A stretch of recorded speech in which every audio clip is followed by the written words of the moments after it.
Hello, welcome back to today's yoga question. I'm Lizzie Lasater, and joining us today is Judith Hansen Lasater. Hi, Mama. Hi, Lizzie. So we are ending our Preggo Poses series today with the question, what are your favorite three or what are three highlight poses, Mom, for the third trimester, which is where I am at 8 months now with my twins. So what are the poses that you really love in this state of body mind?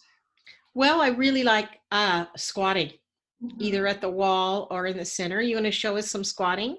Yeah, what I've been doing is taking two blocks, stacks, kind of gives me a little bit of a bumper, like an end point.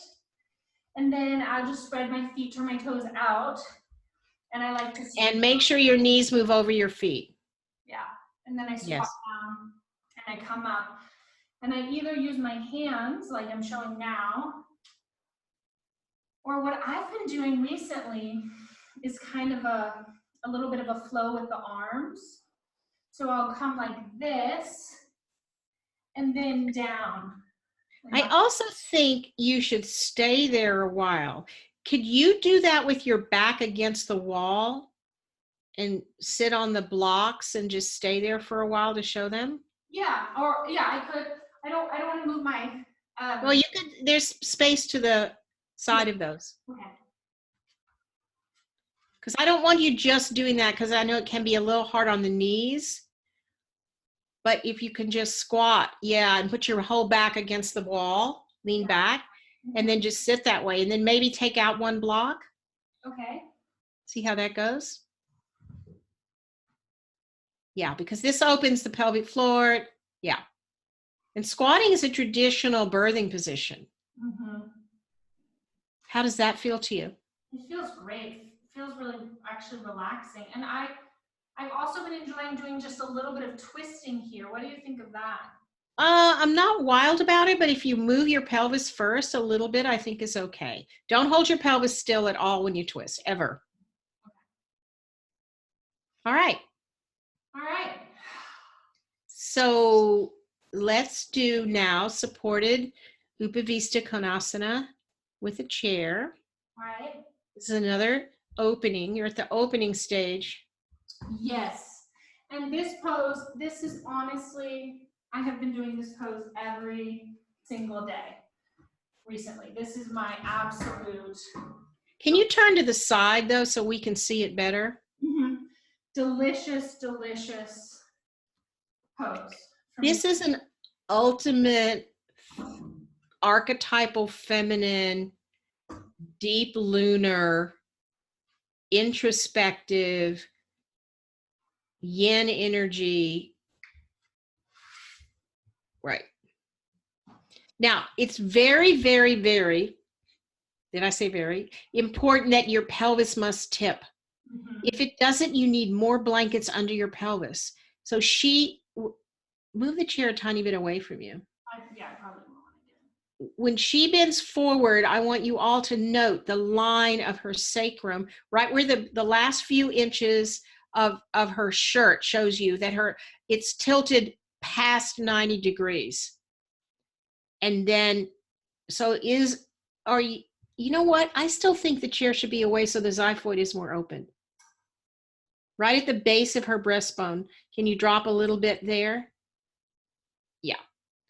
And it's the lower back must be tilted. If it's not tilted, you need to put more blankets under your pelvis, 2 or 3. But you like this one. I love this pose. And I like your chin tuck too, the way you show that. I've also been doing this, which feels really good. Just the same thing, but Baddha Konasana. Yeah, do you all see how her chin is tucked and her neck is long? And her sacrum, if you drew a line from the back of her hips straight up, you would see that the pelvis is tilted. If you can't do that, add more blankets. If you still can't do that, then you should do this sitting in a chair and leaning on a table. Because can you show what we don't want? Like the pelvis tilted back? Yeah. Yeah, like sort of this. Yeah, that's not what we want, and it feels yucky. It feels really yucky. but you can actually do it sitting in a chair. Lizzie, I'm wondering if you could come up and show sitting on that bench over there. Is that a table or a bench? Straight in front of you. It's a table with I All don't right. know. It has a glass top. I don't know. Oh, no. But anyway, like if you were sitting there and the chair was turned around and you were leaning, toward the chair, the back of the chair. Yeah, well, what I could show, I can bring another chair. Okay. Let's see what from my dining table. You mean something like? Yes, exactly what I mean. So sort of this? That's exactly what I mean. How's that? Feels good. You could do this at the office or at home at the dining room table, especially if you don't have the freedom of the hips he has, or the hip joints or the lower back. You see again how that lowest part on the blue shirt is tilted forward. That's what you want to have. All right. Thank you. It makes me want to exhale these positions. Yes. Forward bends are exhalations, metaphorically speaking. You can't strive to bend forward. You can't be ambitious in a forward bend like you can in a back bend, because they're about letting go. Okay, what's next? Guess what? My favorite pose for pregnancy. Cat-cow. Cat-cow. I'm going to tell you something new about it for the 3rd trimester, though. Okay. So I just need padding under my knees more and more, especially during pregnancy now. Anytime I can make something more gentle and more easy or kind on my body, I'm just always taking that. And I'd also like to remind all of you that she's walking around, she's getting up and down off the floor, she's lifting the chair, just fairly light, and all of that, she's using her abdomen to stabilize. So she's getting a lot of action in her abdomen without doing sit-ups, which I don't recommend. All right, so let me tell you something. Sit back first so you can listen to this idea. There is a ligament in your body that is unlike any other ligament. Actually, you have 2 of them, and they run from the sacrum to the uterus. And what makes them so unique is they have a few contractile elements. Now, no other ligaments in the entire human body have contractile elements. Ligaments can be distended and they have some elasticity, but they can't contract like muscles can contract, except the round ligament. And sometimes they can contract to help hold the uterus in place as it becomes heavier and bigger. And sometimes in pregnancy, if you make a sudden movement, I don't know if this may not have happened to you, but it happened to me several times. You make a sudden movement and you get a cramp down in your lower groin area. Yeah, I feel it sometimes when I swim laps. It'll happen for like one lap. It'll just right down. Usually exactly. And this is the best thing to do, cat-cows, to help the round ligament relax. Okay. So let's see it. Great.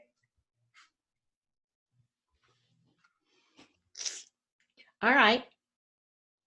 I think you should move slightly, weight forward a tiny bit, or hands back. There we go, maybe hands back. Exhaling, curl your tail under. Inhaling, let the tailbone lift up. Arching your back.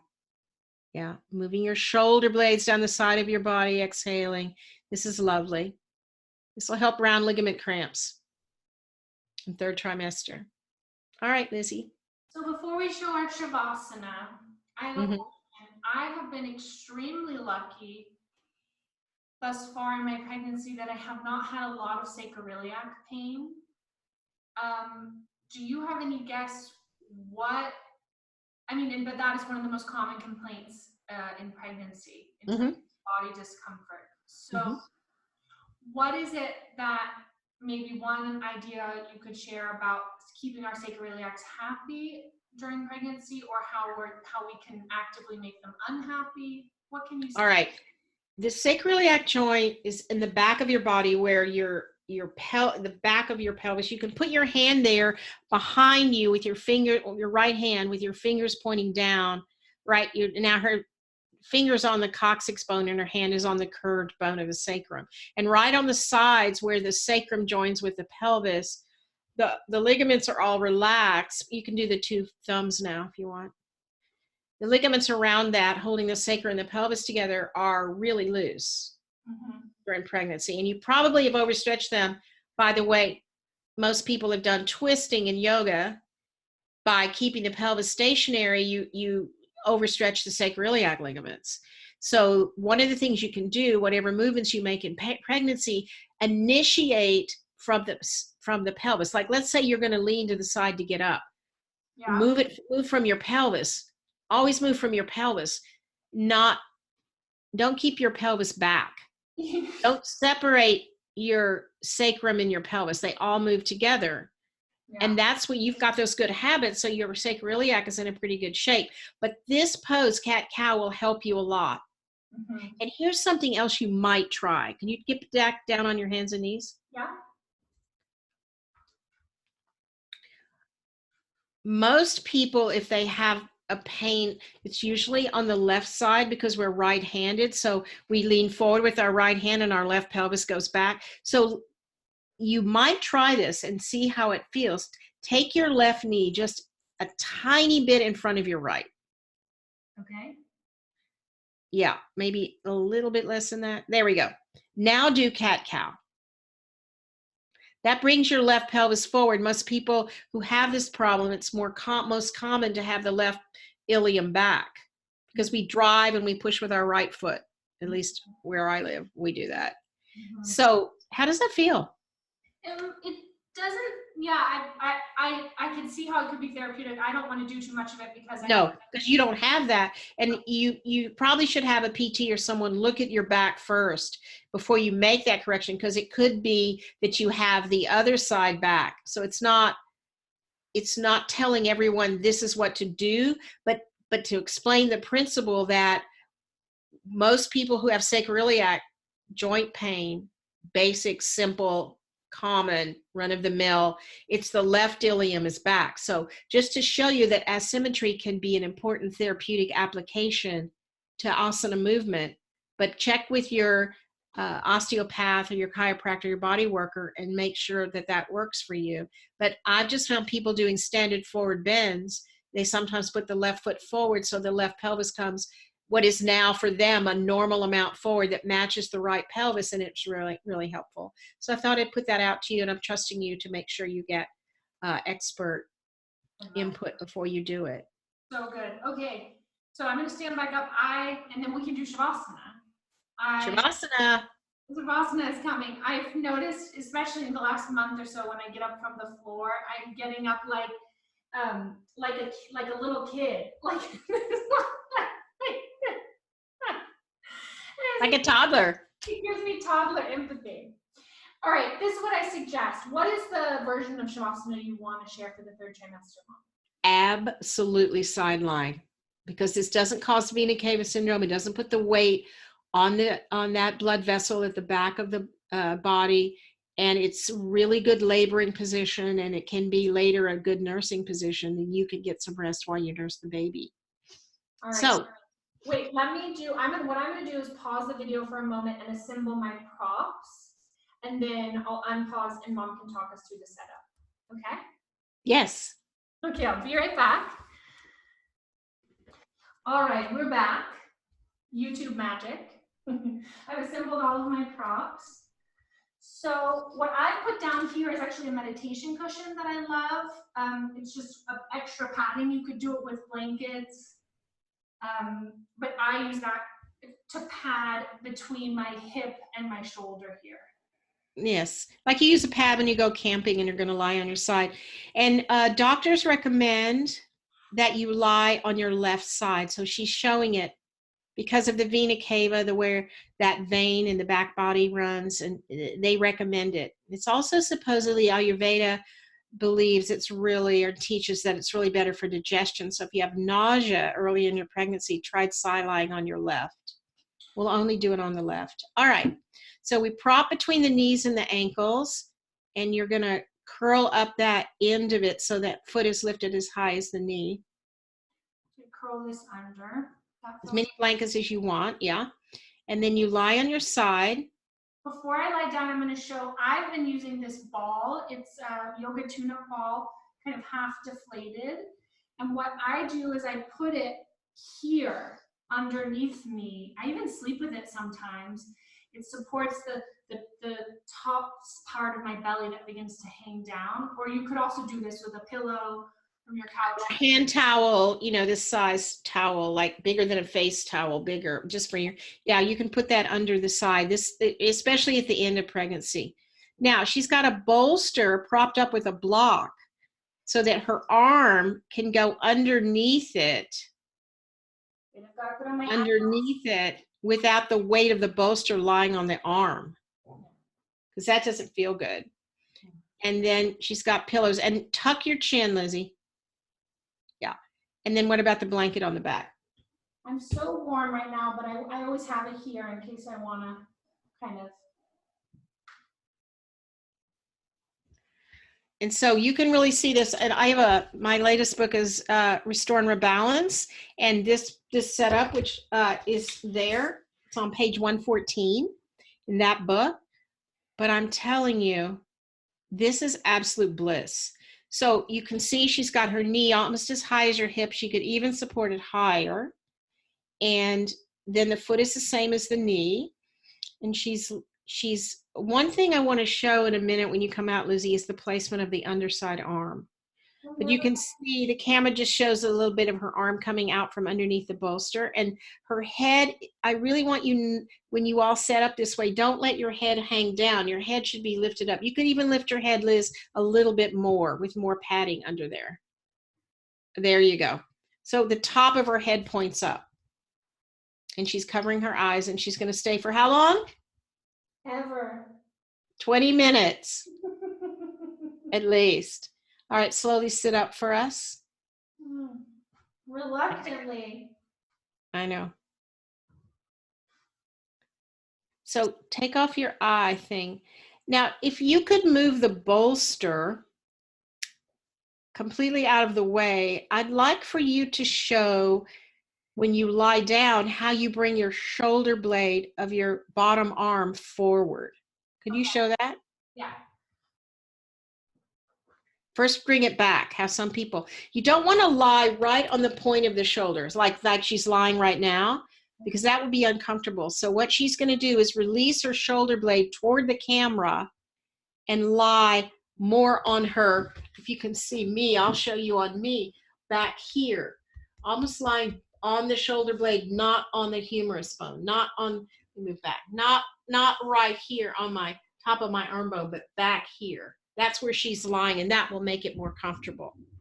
And then you could also put a little lift under the wrist if you wanted to. And remember, the bolster is propped up by a block, so it doesn't rest on your arm, because that can feel uncomfortable after 20 minutes. It's like a tunnel here. Yeah, you make a tunnel there for your arm.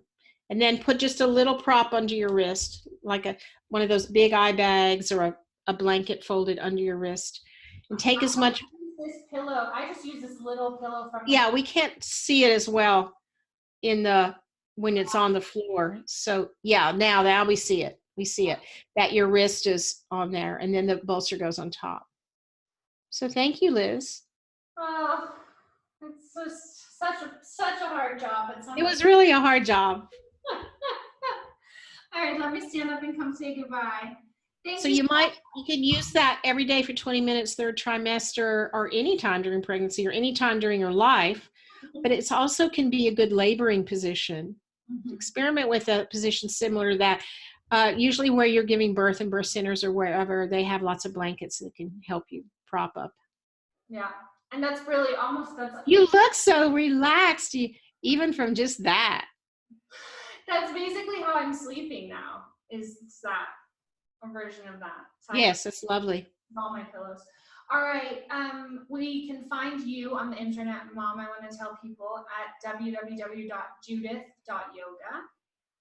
And you can find me at www.shavasana.life. We're both on Instagram, where we have great newsletters that you can join.